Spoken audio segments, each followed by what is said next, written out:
Welcome, everybody, to our virtual roundtable on censorship, arguably one of the top news stories of our time. I think we all agree. Panelists tonight are staunch advocates for the First Amendment who have each experienced the heavy hand of censorship and insidious manipulation of our information. My name is Cheryl Atkinson. I'm a practicing investigative reporter, formerly CBS, CNN, PBS, still suing the government after its forensically proven intrusion into my computers. As a CBS investigative correspondent, my independent weekly TV show now, Full Measures, produced by Sinclair Broadcast Group. I'm going to give a brief introduction of tonight's panelists before each has a chance to make opening remarks. We'll go one by one, but first with our host, Robert F. Kennedy Jr., a Democrat and candidate for president who recently, by the way, testified at a congressional hearing on censorship and the government's role.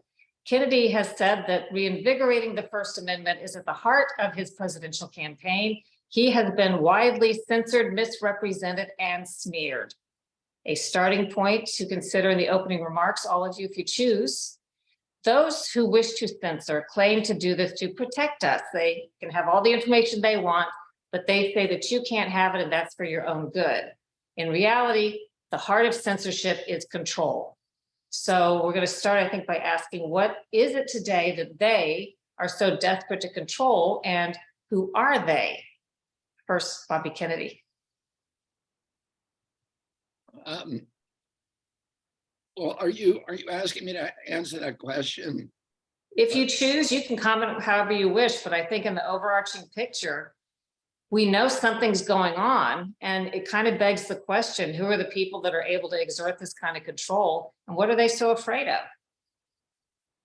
Yeah, I mean, a lot of it, to me, is very opaque. I mean, we have right now 6 lawsuits going on, and they're against different entities. So we have lawsuits against Google and YouTube that we filed last week. We were scheduled for an expedited hearing this week, and it's and in that we're bringing a 1983 action, which are usually reserved for government agencies. But in this case, what we're alleging is that Google is actually Google and YouTube are acting as proxies for the government. So this is the state actor theory, but it goes to your point that there's been this bizarre cooperation between the big social media titans and the government, and it's hard to, and where we have the FBI and the CIA and a whole army of different government agencies, including the Census Bureau and the IRS. I don't know what the Census Bureau has to do with censorship or controlling information, but they were given portals into Twitter, into Facebook to literally censor people from speaking. We also have a successful suit in the state of Washington against a medical board that was silencing doctors, and particularly a Dr. Eggleston, who published something in the newspaper critical of the COVID countermeasures, and his license was pulled by the medical board. In the state of Maine, across the country, CHD is representing Merrill Nass, a highly respected local physician who also is one of the world's leading experts on bioweapons and on anthrax, the anthrax vaccine. She's testified 6 times before Congress. She's been quoted in the Washington Post, the New York Times, many other papers. She's highly revered both locally and internationally. And she published on her Substack articles that were critical of the COVID response, and the local medical board in Maine yanked her license and suspended her license for the last 19 months, and is slow walking her hearing. And then we also have litigation against Twitter and against Facebook. Our Facebook case is in the 9th Circuit. I argued that case almost a year ago, and we're waiting a decision on that. Based upon that case, the state actor theory, which is that, as we know, a news organization that chooses to that makes a decision to censor people has no obligation to do otherwise. They can provide space to people that they want to provide space to, and it's their editorial decision. But when the government is asking them to do that, or requiring them to do that, or threatening them if they don't do it, and they become a government proxy, then the First Amendment is implicated. So we brought the Facebook case under that theory. Missouri versus Biden was brought by 2 attorney generals based upon our Facebook case. We also simultaneously filed a suit against President Biden under the same theory. I was the first person that President Biden began censoring 37 hours after he took the oath of office. People from the White House were calling Facebook and Twitter and threatening them that if they did not remove me, that they would that the White House would work to remove their Section 230 immunity. That is an existential threat to those organizations. So we filed a case that those cases, our case, has now been consolidated with the 2 attorney generals case. We had an argument this week in front of the Fifth Circuit Court of Appeals that went very, very well. They were, the judges in that case, in that argument, were comparing the White House to the mafia. And so I'm very confident that we will win the Fifth Circuit. This will then go to the Supreme Court. There's a long answer to your question of who's doing this. Clearly, the government is involved, but there's involvement in other people. I want to mention one other lawsuit. I don't know if I've exceeded my time, but this is actually one of the most important ones to consider. There's an organization that we're suing called the Trusted News Initiative. The Trusted News Initiative was a secret collaboration that was organized by the BBC at the very, very beginning of the pandemic. In fact, there's evidence that they started organizing it in late 2019. The members of the Trusted News Initiative are the Washington Post, Reuters, the AP, all of the social media sites, and several other big news organizations from around the world. And they all agreed to play by a certain playbook, to censor any information that departed from government orthodoxies. Their motivation, and we have this from their discovery communications with each other, was venal, really. It was that they see a lot of alternative news sites popping up all over the world, and they believe that those news sites are responsible for taking their business, for eroding their business model, and also eroding public trust in the mainstream media. And so they decided to start an organization where they would crush alternative news sites who departed from official proclamations. And the way they did that is they had a branding system where any of them could report to the TNI, to the Trusted News Initiative, non-compliant organizations like my organization, CHD, Green Med Info, Dr. Mercola, many, many others. And that then those groups would be banned by the social media sites. The social media sites all signed on to this, and that would destroy their businesses. So they literally put out of business many, many, many small organizations using that methodology. And so, going back to your original question, who's doing it? It is a collaboration, and there are. And I think one of the most disturbing involvements is the consistent involvement in of the intelligence agencies and law enforcement agencies, both in the United Kingdom and in our country, in the censorship. A lot to add to that as well. You've touched on many really good relevant topics, and I'm sure Glenn Greenwald has something to say about some of that. In 2013, investigative journalist Glenn Greenwald broke the story of the revelations of whistleblower Edward Snowden. Not only was that one of the biggest stories of our time, it was paradoxically difficult to get published and subjected to all kinds of propaganda efforts in an attempt to control the message. Greenwald co-founded The Intercept in 2014, the same year, by the way, that I left CBS News over increasing efforts to improperly shape and censor stories. Then in October 2020, Glenn resigned abruptly from his own new news organization after editors sought to censor an article. I believe he said if he didn't remove material that was critical of then presidential nominee Joe Biden. Is it possible, Glenn, or you can branch off in a different part of the discussion, but is it possible to identify with any specificity who these big authorities are who are able to orchestrate these campaigns to pull strings and get everybody to agree to censor?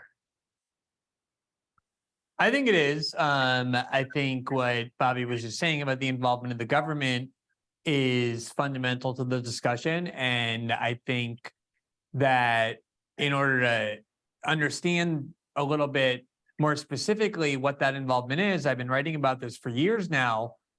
For obviously, everybody understands that the First Amendment imposes meaningful impediments on the US government's ability to directly censor, meaning the Congress can't adopt laws forcing social media companies to ban certain political viewpoints, nor can the government institute regulations that require them to censor either. The censorship is more circuitous and for that reason more insidious and therefore more dangerous. What they essentially do is apply the kind of pressure that governments can apply, threatening legal and regulatory reprisals in the event of failure to censor, which is exactly what primarily the Democratic Party, without trying to make this a part of the discussion, has been doing since they took control of the House and the Senate, where they were openly summoning the CEOs of big tech companies one after the next and very explicitly saying to them, not just Section 230, as Bobby alluded to, but other kinds of regulatory reprisals, clamping down on all sorts of contracts that they get that are lucrative in nature, that if you don't start censoring more, the way you continuously promise you will, when you appear before us, you will pay a price. We will start legislating against you. We will start applying all sorts of other political pressures against you. And there is Supreme Court law from the 20th century that makes very clear that the First Amendment doesn't only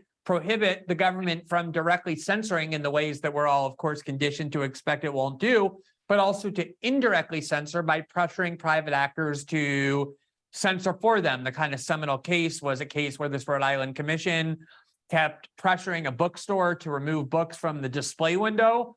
And there was no law passed, there was no explicit threat made, but the pressure rose to the level where the Supreme Court said the First Amendment was violated because the pressure was sufficiently coercive that it violated the First Amendment, meaning that it doesn't just prevent the government from directly censoring, but also getting private actors to censor for them.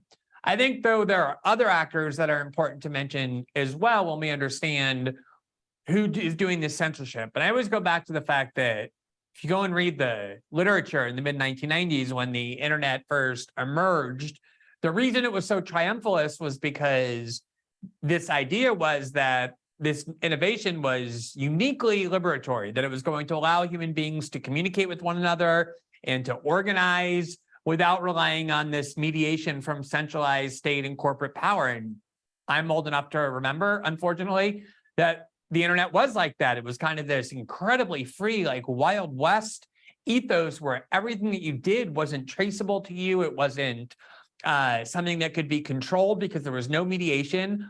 And that simply became too threatening to establishment powers that cannot have some kind of weapon that is that powerful, that is outside of their control. No establishment will refrain from trying to commandeer that.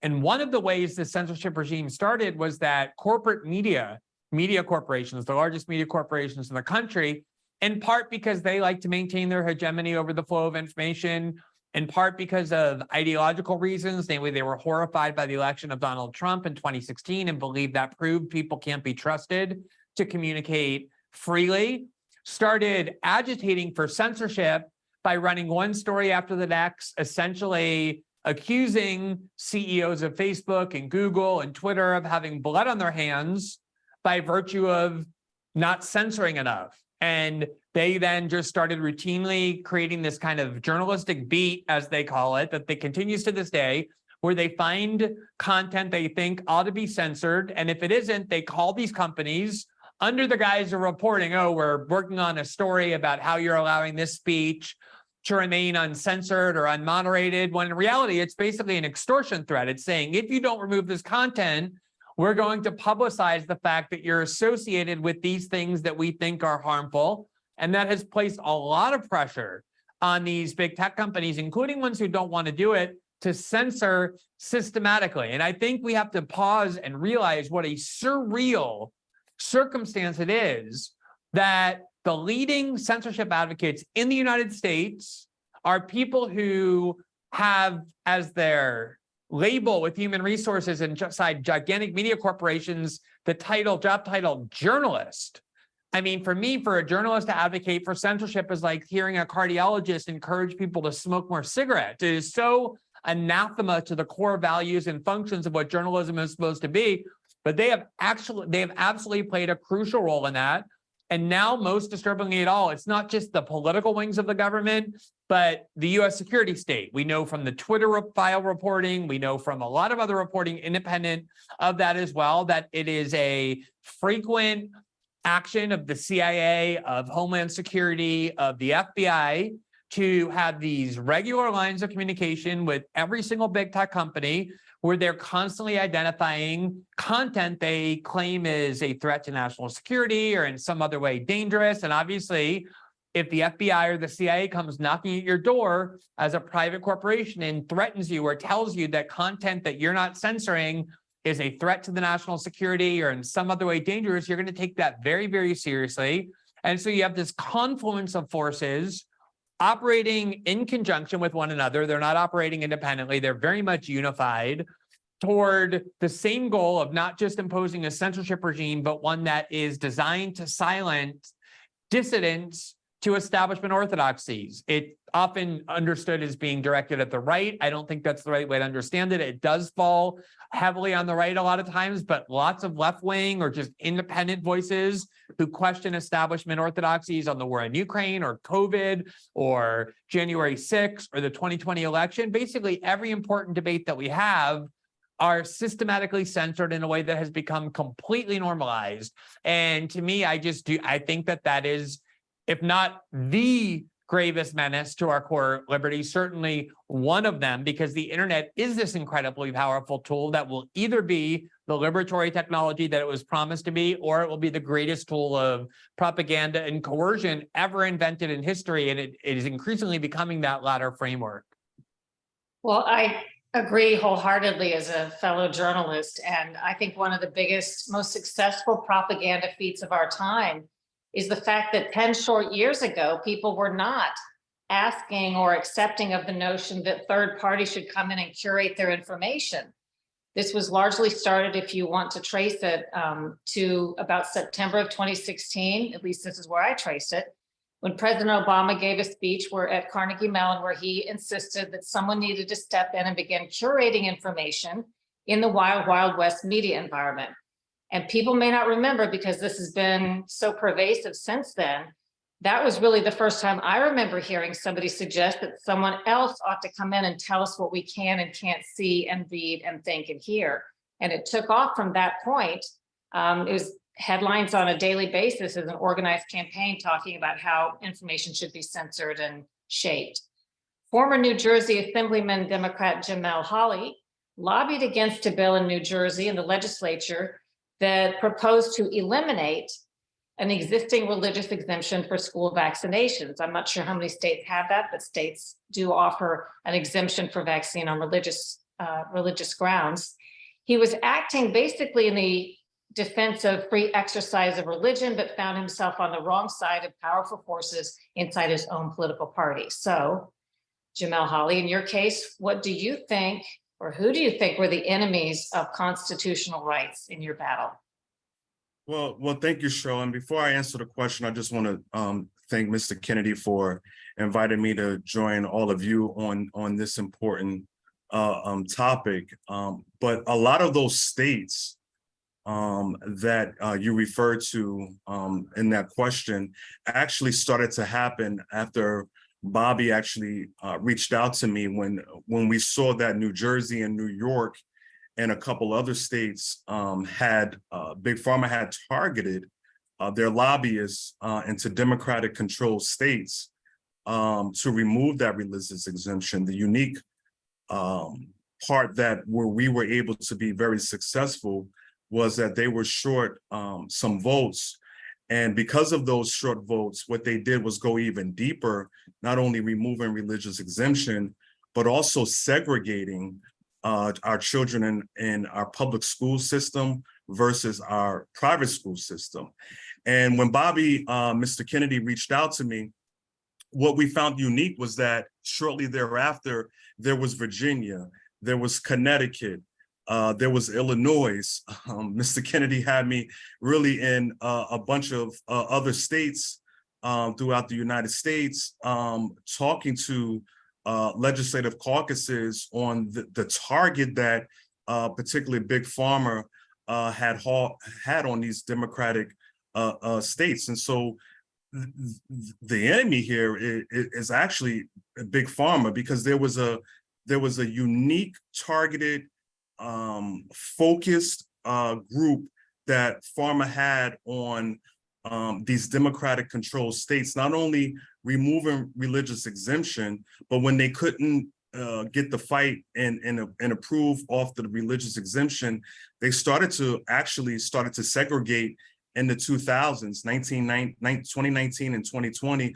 to started to go even deeper where they segregated the kids. So for me and for Mr. Kennedy, it went beyond just the targeting of removing a religious exemption, but it was about going even deeper when they started to target our public school kids based upon where they went to school and their zip codes. And it was there that Mr. Kennedy, really advised me on, once you stepped out on this issue, and once we were very successful, that my party in particular, Democratic, I've been a Democratic in the Democratic Party all my life, as well as Mr. Kennedy.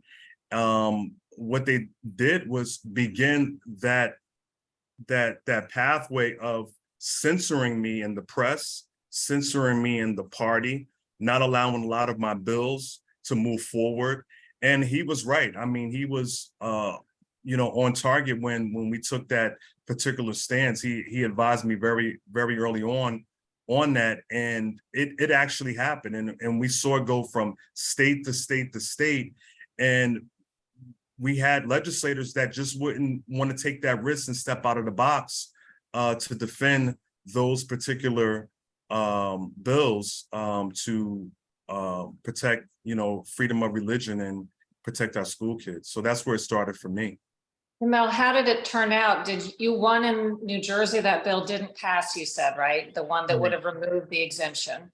Right. And nationwide, can you just is there a brief way to summarize where things stand in other states? Yeah, I mean, shortly thereafter that, as I mentioned to you, we traveled from state to state, and we've made some headway in some of those states thereafter. We maybe paused the bill for a while, but shortly after that, it was just like a tsunami. It just went through. I mean, we're talking about Virginia, we're talking about Connecticut, and we're talking about, Illinois and Colorado as well.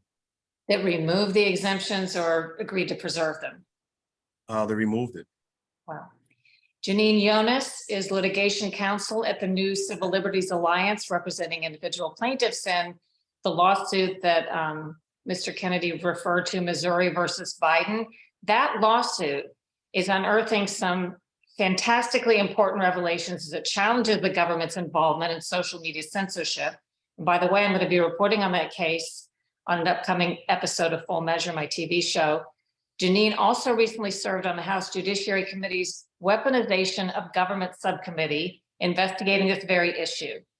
Now, your lawsuit has unearthed some of the answers to the question of who is the they when it comes to social media censorship. What's the latest on your efforts? Because this suit's been going on a while. It's not going to end soon, it doesn't sound like. No, it's not. Although it might make its way to the Supreme Court on the emergency motion relatively soon. So what we've uncovered is quite a bit of evidence of the government's orchestration of this censorship on social media. So we knew that the social media companies were censoring people for saying things about, for instance, the COVID vaccines, lockdowns, masks, and other subjects, including the 2020 election, that didn't align with the Biden administration's preferred message. And I want to emphasize, this should not be a partisan issue. I myself was a Democrat, voted Democrat entirely up until 2020. I found myself in different company due to not agreeing with the how the Democratic Party has approached these issues. So what we've seen is especially people within the Biden White House calling these companies, threatening them, as Mr. Kennedy and Mr. Greenwald discussed earlier, and the companies then complying. And some of the most important recent evidence that actually came out as a result of my subcommittee's investigation has showed that the companies were giving in to the government's coercion. So initially, the government was arguing, well, yes, we were telling them what we wanted them to do, but that doesn't prove that the companies were actually doing this. So that doesn't prove that the censorship was occurring because of us. Well, the emails that were unearthed and other internal documents that were unearthed as a result of the Missouri litigation and also as a result of the Facebook files show the companies saying things like, well, we're under pressure from the White House, we better do this. One of the most stark examples was with the lab leak theory, where you have Nick Clegg emailing somebody else at Facebook, and he says, Nick Clegg was with the White House. No, sorry. Nick Clegg is at Facebook. He's a senior executive there, head of global affairs. So he emails a colleague and said, can you remind us why we censored the lab leak theory? And the colleague said, well, we were under pressure from the White House. We shouldn't have done it. So there, this is just one of a number of emails saying the same thing. And the Biden administration was took a very hard line when it came to COVID. And one of the things that I really want to emphasize here is this case sort of shows why we have a First Amendment.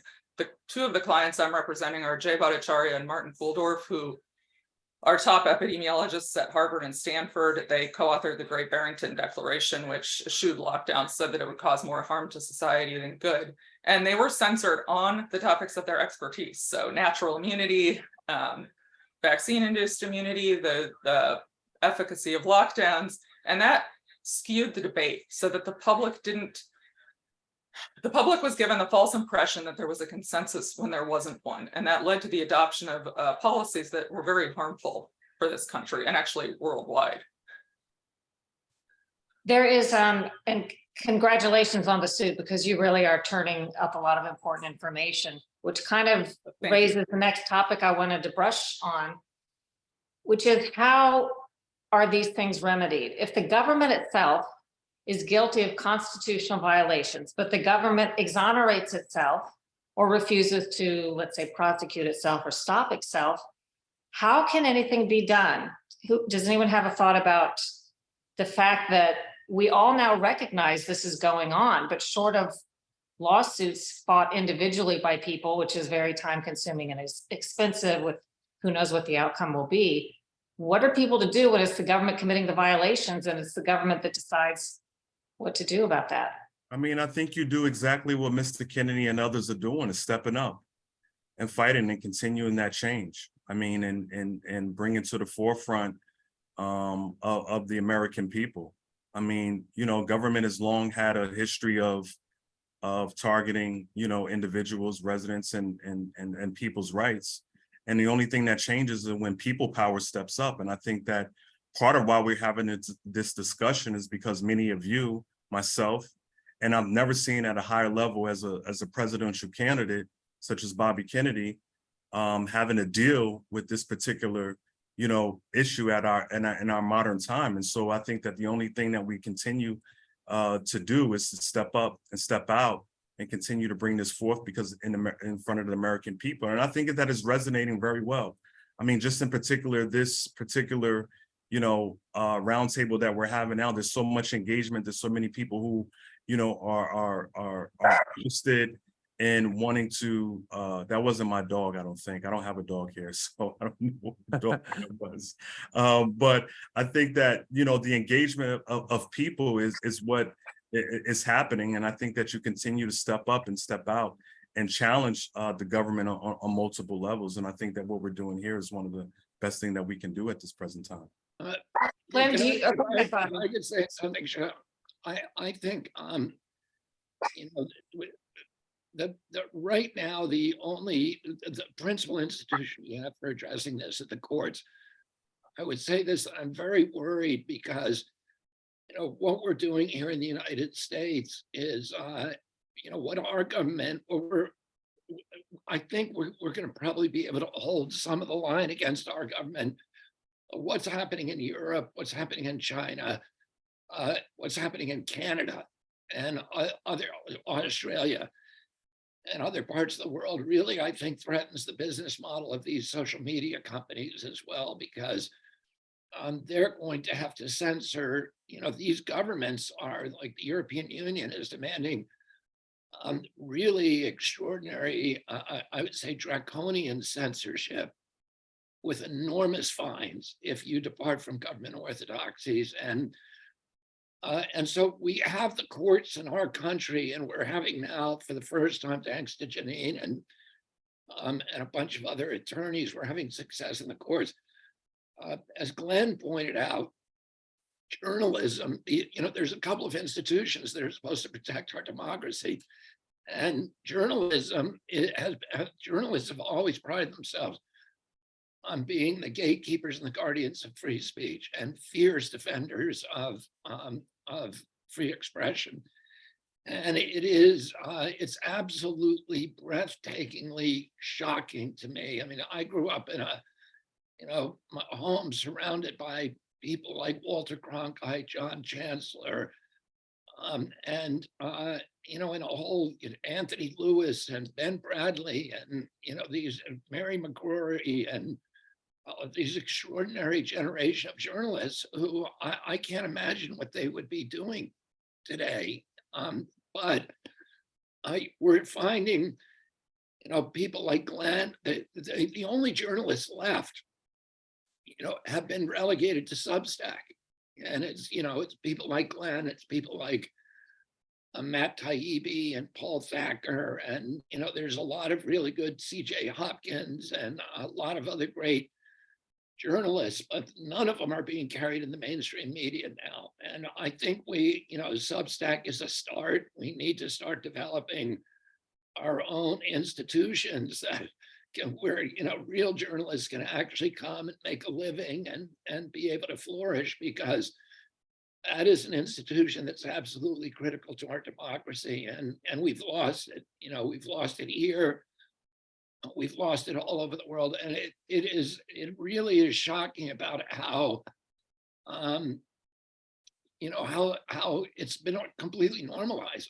You know, because I'm running in this presidential campaign, I talk to journalists all the time, and I always raise with them, you know, are you behind the censorship? How can you be going along with this? And it's like talking to a brick wall. They're like, they don't even understand. They seem to not even comprehend how bizarre it is. We all grew up reading, you know, we read Robert Heinlein and Aldous Huxley and George Orwell and Arthur Koestler and Alexander Solzhenitsyn and all of these classic authors who are writing about the dystopian future. And in every case, it always begins with censorship. And that was just a lesson that, you know, the number one lesson in democracy, you never censor people. There's no time in history when we can look back and say it was the good guys who were censoring speech. They're always the bad guys, but they see themselves as the good guys today. And, you know, throughout the mainstream media is filled with people who are no longer journalists. They're simply propagandists and stenographers for official orthodoxies and guardians of it. They're not speaking truth to power. They're silencing dissent on behalf of the powerful. Well, this has been a process as to how that's come about that has had to do with several factors. One of them, these influences that wish to control the message are not just doing so from the outside, which they used to do, but they're now so intertwined and integrated into America's newsrooms and into the journalism schools with what they teach and what kids are learning today. and with what is promoted and accepted inside newsrooms, that it is one and the same. The interests of the propagandists and the interests of those in some of these media outlets are one and the same. And that's why really the only thing, I'd like to hear what Glenn thinks about this. The only thing that explains when top news organizations and the reporters are so consistently wrong about so many things and yet continue to promote those same reporters who go to the same sources who are incorrect, and nothing seems to happen to them, you have to understand, as I think I do, their goal is not accurate information. Their goal is entirely different when they've been co-opted by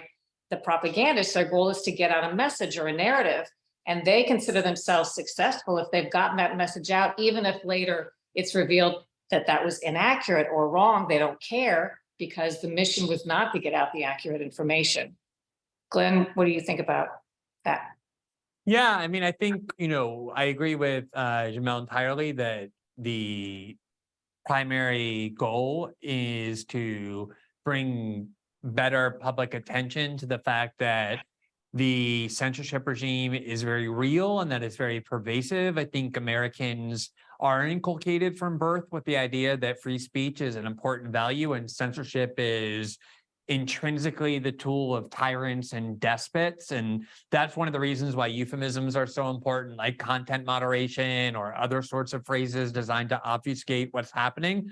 And so I've always thought it was really important that Bobby's campaign, like a centerpiece of it, is denouncing the censorship regime, because up until now, it has taken on this partisan framework that I think is very misleading. You have some Republican politicians complaining about it, but only to the extent they kind of depict it as being an anti-conservative campaign. I don't think that's the proper way to understand it. And so the fact that you have a Democratic Party candidate now talking not as an ancillary issue, but as a centerpiece, I think is crucial. And then I also think that the lawsuit that Janine is involved with is, if you stop and think about it, the fact that a federal court has looked at the ample record and concluded as a factual matter that the Biden administration is engaged in what the court called a grave assault on the First Amendment, not in isolated cases of censorship, but as a systematic campaign to control the flow of information on the internet and to suppress dissent. When you look at the magnitude of that ruling and the importance of it and set it aside to the virtually non-existent coverage of it by the corporate media, I think you really see what you were just saying, Cheryl, which is that the media is so siloed that it is true that if you tell them there's a censorship regime, they don't even see it, in part because it benefits them. It benefits their political ideology, but it also is aimed at silencing the competitors to them, the people that are taking away their audience, the people that are ensuring that their narratives don't go unchallenged. And so for me, when it comes to the question of what is the most important thing that can be done, in addition to all of those things that everybody else has said, that I agree with completely, I think constructing alternative ecosystems of independent media where dissent can thrive, like, for example, the platform that we're currently speaking on, which is Rumble, that has a much bigger audience than a lot of people realize. There are now often many hours during the day when the top 3 or 4 or 5 streaming shows on the entire internet are on Rumble, where you have audience sizes comparable to the most watched cable shows. The numbers that our show does, for example, in the 24 hours after we air, are growing and are, in that same league. And the fact that there are a couple platforms like Rumble, like Substack, hopefully we'll see where Twitter is. And as Twitter undergoes more and more commercial pressures, how much they're able to maintain these vows that Elon Musk has made, I think that's in question. But certainly Rumble and Substack are 2 examples where Rumble is so devoted to ensuring that there's a major space on the internet that can both reach a mass audience and guarantee resistance to these censorship pressures, that the government of France ordered Rumble to remove RT and other Russian state media as part of a law that the EU enacted at the beginning of the war in Ukraine, which is really extraordinary if you think about it. That makes it a crime for social media platforms to carry Russian state media. So the citizens of the EU, the adults in the EU, even if they want to hear from the Russian government, just to hear the other side, are prohibited from doing so because the EU has made it illegal to platform RT. The French government reached out to Rumble, even though Rumble's not in France, not in the EU, and said to them, if you don't remove RT and the other Russian state media that you're platforming, we will ban you at the IP level from existing in France. That's how extreme this is. And to their great credit, Rumble said we would rather not be in France than take a foreign government's orders about who we can and cannot allow to be heard on our platform. And as a result, Rumble's now challenged it in the courts and is not available in France. So fortifying the platforms where free speech is a genuine priority, not just a branding mark of a company, but a genuine priority of the people running the companies. And then ensuring that as many people as possible are migrating to those platforms. I do think there's a lot of pervasive sense that big tech tyranny and despotism, removing congressional hearings from YouTube the way Google did when it came time for Rand Paul to have witnesses to talk about the efficacy of ivermectin or the fallacies of a lot of the advocates for vaccines. They just removed congressional hearings from Rand Paul's channel, even though he's an elected senator.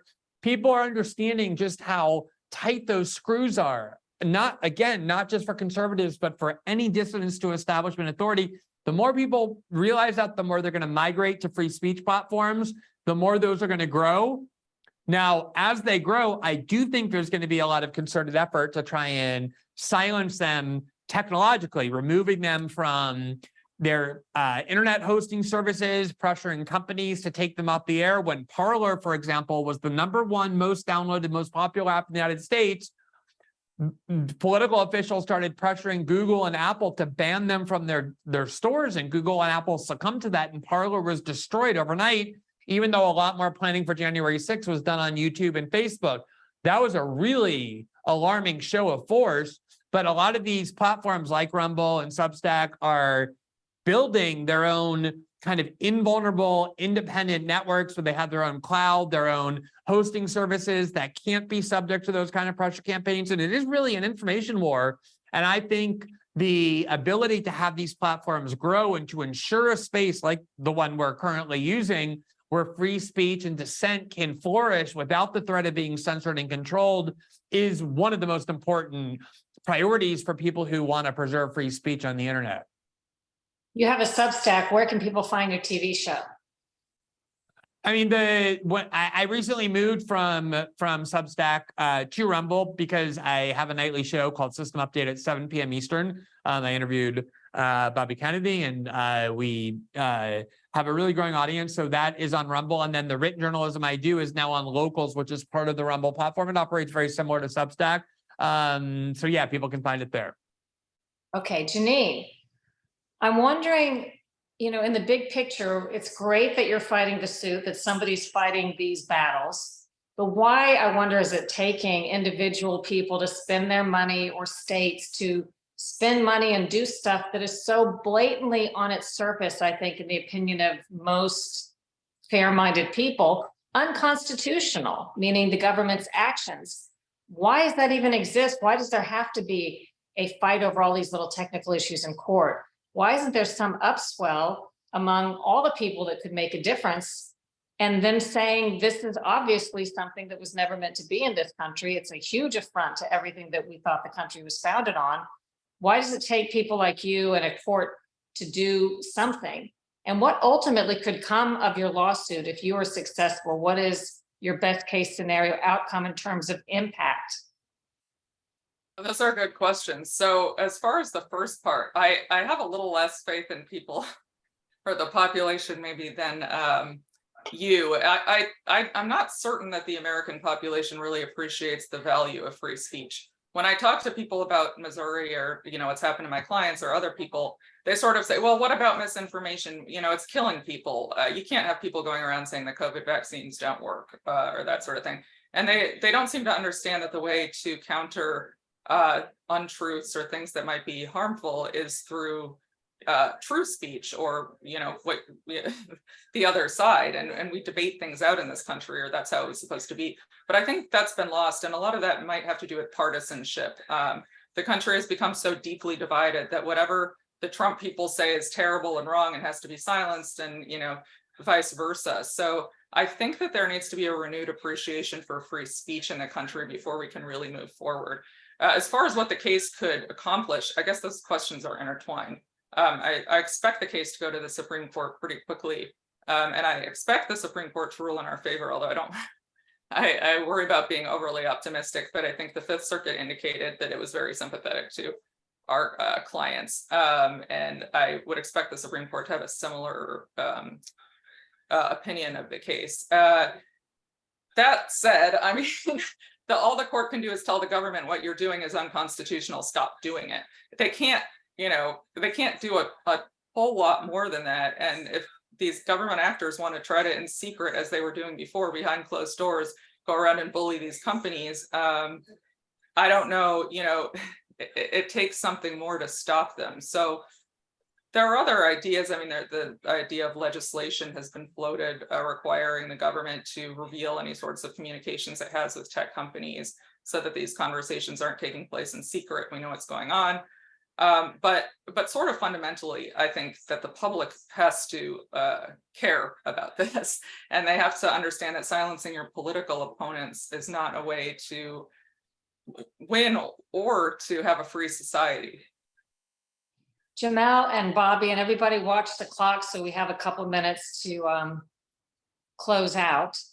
But for Jamal and Bobby Kennedy, what is it about politics, particularly the Democrat Party, censorship, the pharmaceutical industry? How do those things connect in such a way that have created these firestorms and these battles that you have been caught in, and that Americans are becoming familiar with? What is it that the Democrats care so much about the pharmaceutical industry to want to silence and, take rights away and so on under the Constitution, rights that are afforded to us? What do you think is happening? Is that simply a money tie? We know the political parties get donations, both of them, huge donations from the pharmaceutical industry, but is that driving all of this? And why so much among Democrats? I would say that it's more, I mean, partially it's money, and the pharmaceutical industry is now the biggest industry in the world.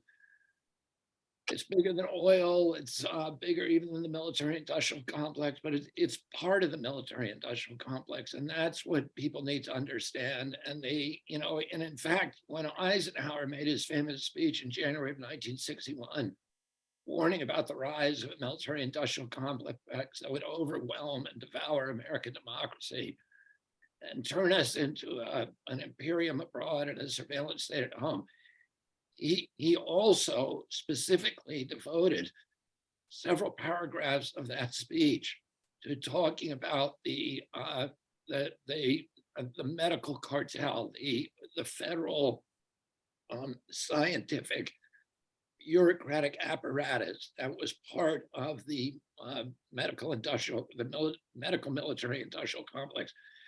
And that became much more manifest after 2001. If you remember, after 2001, we had 9/11, which, we were supposed to get the peace dividend right after the collapse of the Soviet Union. There was no enemy anymore, and there was no justification for us to be a kind of a colonial power abroad and an imperium abroad.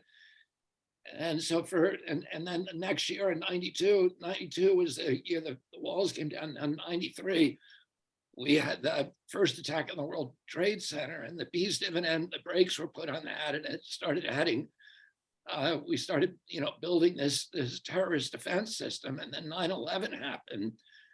And a week after 9/11, you had an anthrax attack that, on the US government. And at that point, the neocons in the White House, and that anthrax, it turned out, it was used as a justification to go to war against Saddam Hussein. But because we said the government initially pretended it was from him, we later found out a year later, the FBI investigation disclosed that the anthrax was Ames anthrax, and the only source for that was Fort Detrick, which was the CIA / DOD bioweapons labs in Frederick, Maryland. And but the neocons had redirected US foreign policy toward what they call the biosecurity agenda. And so biosecurity became the spear tip of US foreign policy.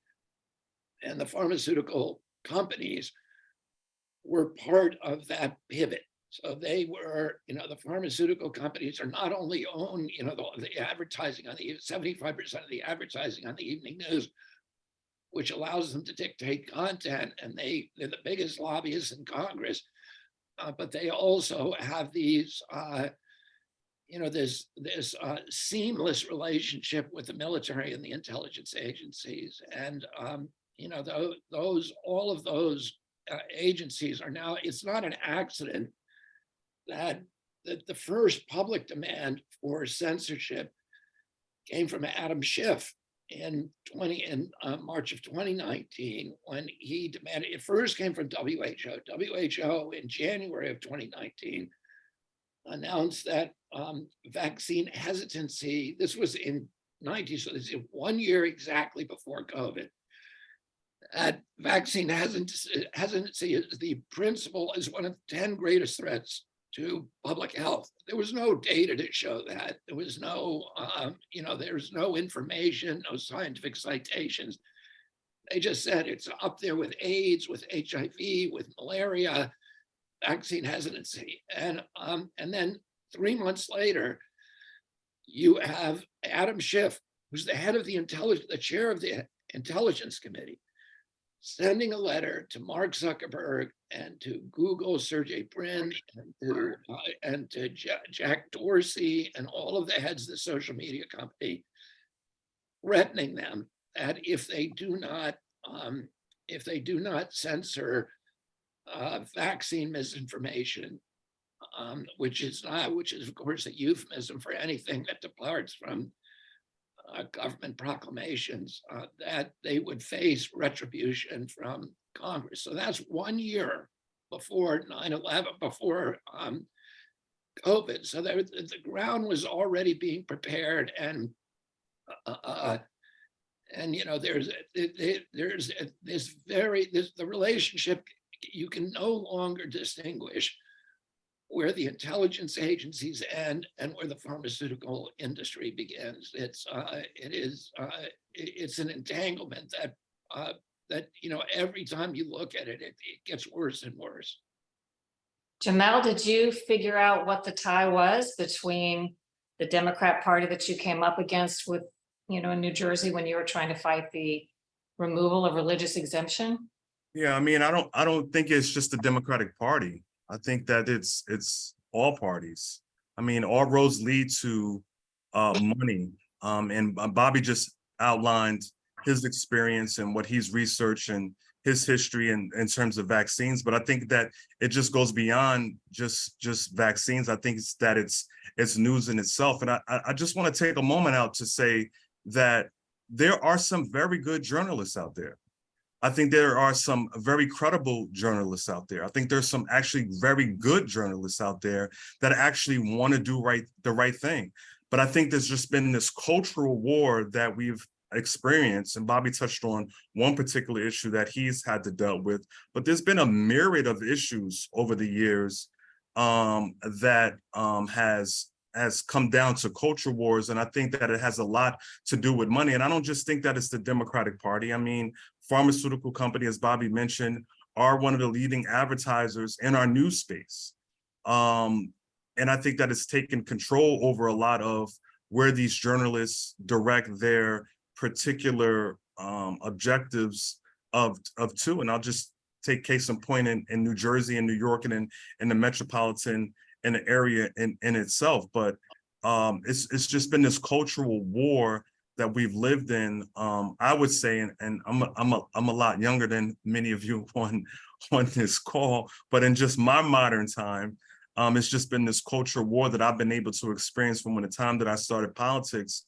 So now that we've had some very, very, very, very good journalists, and I still think that they do exist, but I think that because of the money and because of the cultural wars, that they've been, marginalized in a sense, to where they really can't focus their direct stories or the real truth that is out there on multiple instances. And towards your point, I have covered in the past, there are good members of Congress in both parties who have tried to tackle these issues. They have said in stories that I've done with them, both Democrats and Republicans have been halted by their party leaders from holding certain types of hearings, from calling certain types of witnesses. At the highest level of both political parties, as far as they report to me in Washington, D.C., they are conflicted by this pharmaceutical industry. I mentioned Democrats because I think traditionally it was thought that Republicans kind of were more on the take for the pharmaceutical industry historically, but there seems to have been a shift where I would say Democrats now equal in terms of them getting out there and on behalf of the pharmaceutical industry, I think trying to make certain things happen. I think that it seems to have evened out a bit to me. Any final word on that, Jamel? Yeah, because of the shift. I mean, because of the shift in the political structure that has taken place. When you look at the Democratic controlled legislatures, when you look at the Democratic controlled states of governors, when you look at the Democratic controlled states of our United States of last few presidents have been Democrat. It all is about the shift of the political infrastructure. And so when Democrats are majorly in control of Republican legislatures across the country, or they have the majority of Republican governors, it's about the political shift. And farmers going to go, and reality is going to go with certain journalists of that political shift. But I think that we have a unique opportunity at this point in time where we could elect someone who is actually going to speak truth to power. And I think that's what we're experiencing. They don't have to like Bobby Kennedy. They don't have to, want to support him. The truth of the matter is everything that he's put out, everything that he said has been backed up by facts. And because of the political shift that has taken place in this country, he's going to get a raw deal. And until we continue to chip away and do the things that we're doing now and the things that you all are doing across your respective careers and all of what you're all doing, we're going to have to deal with this for some time until we break the ice on this particular issue of censorship. But it's going to continue along with the political shift that's in power. Well, there have been some. Go ahead. Cheryl, let me just say one thing to shed a little light on that, because I watched it happen. It used to be that Democrats would not, generally speaking, some would, like if they were from a big pharma state like New Jersey, Democrats would accept pharmaceutical money, but generally speaking, the money was going to the Republican Party. That changed when Obama was pushing through Obamacare. My uncle was part of that. He was still chair of the Senate committee. They needed to get the pharmaceutical companies on board. And so they made this deal with them that they wouldn't bargain, that the government wouldn't bargain for pharmaceutical products. So they basically were allowed to charge anything they want. That brought the pharmaceutical companies on board. They could not pass Obamacare without the pharmaceutical companies. That brought the pharmaceutical companies in on the side of the Democrat, and it suddenly became, this was around 2014, 2015, it suddenly became permissible for Democrats to accept pharmaceutical money. And before that, Democrats generally always had a really hard time raising money, because the only people that they could take money from were unions and trial lawyers. They couldn't take it from the NRA. They couldn't take it from the oil industry. They couldn't take it from the chemical industry or the big food processors or anything else. And they couldn't take it from pharma. And yet now they suddenly could take it. And the pharmaceutical company began flooding money into the Democrats. Within a year, the Democrats were taking more money than Republicans from pharma. And then during the 2016 election, Donald Trump said on 3 occasions that he believed that he knew people, women whose children had gotten autism from vaccines. He said that publicly, and that led Democrats to put that vaccine issue into the same anti-science dumpster as President Trump's climate denial. And so it became suddenly a tribal issue. And the part of it was pharma money and part of it was Donald Trump. And the allergy that Democrats have to Donald Trump that ironically has put the Democratic Party in a position where all of its policies are actually being dictated by Donald Trump. Fascinating. Well, when it comes to what we have focused on tonight, the censorship and so on, I think few things are more important than that topic, but it's not being treated, as you pointed out, with the urgency that it deserves. And we're going down this rapid path of a slippery slope. We can only hope that we are in a transition to a new kind of paradigm where there are ways to get information out that is unfettered and more like the internet we hoped it would be, and more like it was at first. So thanks to all for making this dialogue a priority. But Cheryl, let me touch on that before we go, because I think that it's happening. I think that when you have Fox News, and I think that when you have CNN and you have MSNBC, you know, individuals who normally will watch that, and they do watch that, they're actually fact checking those stations themselves. Like individuals now that I'm amongst and people that I talk to, even young people, they go beyond the news that they see to just say, is that, well, there's a spin to this. Like folks are not stupid, right? Folks are very intelligent. They are beginning, and I've seen the trend where when there's a newscast or when there's a news reported, they just don't look at the news that they're watching or they're reading. They actually go more in depth and try to find the facts themselves. So I think that it is transitioning, and I want to leave it on that note. And thank you for the opportunity to just chime in on that last question. Absolutely, and thanks to everybody. And thanks to Bobby Kennedy for hosting this important dialogue. Good night, everybody. Good night, everybody. Thanks, everybody.